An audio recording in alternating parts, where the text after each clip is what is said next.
Before I begin, I would like to enter into the record this article written by Reverend Eason Goodrow Castillo, all three of Spartanburg, South Carolina, who wrote an article that appeared Tuesday in the Greenfield, South Carolina News entitled, "God Often Reminds Us to Welcome the Stranger." Mr. Speaker, yesterday I participated in another Do-Nothing Judiciary Committee hearing of the Do-Nothing Congress. But this Do-Nothing hearing was unique. The goal was to make sure that the president was a do-nothing president as well.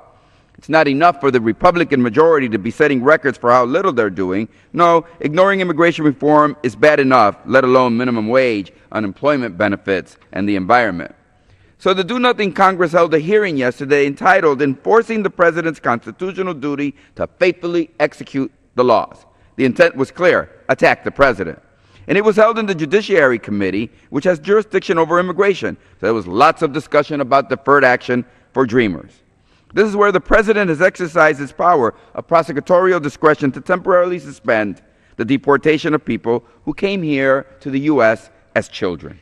Apparently, when the president stood just over there last month and delivered his State of the Union address, saying he would use his pen and phone to take executive action where the Congress was taking no action, well, that didn't go well with this do-nothing Congress.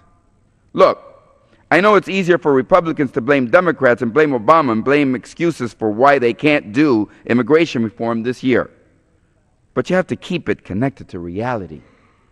You put your principles for immigration reform on the table. You called them standards, and there were some things I liked and some things I didn't. But what I said was, good, thank you, it's a nice start. Let's sit down and talk some more.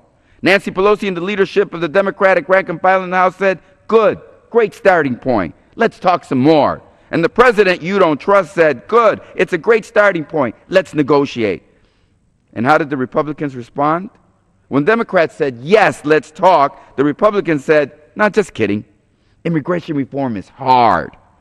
We'd rather just talk about how awful it is that people are getting health care through Obamacare. You put something on the table, we say, let's talk, and you say no, and then blame Democrats for blocking immigration. It makes no sense.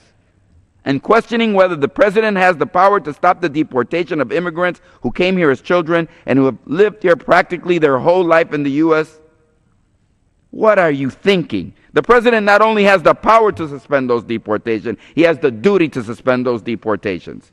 So here we are with the entire country demanding reform of our immigration system, demanding we change our laws. We see the parents of U.S. citizen children being deported and their children put in foster care, and we say there's got to be a better way to handle this situation that is good for the taxpayer, good for the immigrant family, good for our economy and national security. But House Republicans see the situation and apparently say no. We refuse to change the law because it's hard. And we don't trust the president. And because the law is the law, we must deport them all.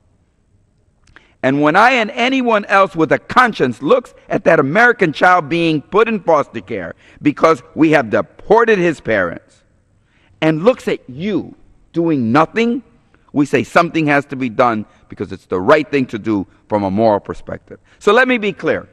Mr. President, if you act to suspend the deportation of a person whose American child will be put in foster care, I will applaud you, and so will most everyone on this side of the aisle. But it will not only be us applauding. The three evangelical leaders who wrote the essay I entered into the record, all three important religious leaders from Spartanburg, South Carolina, this is how they put it. Immigration reform is an urgent need. Inaction carries a profound human cost, and we consistently see this in our ministries.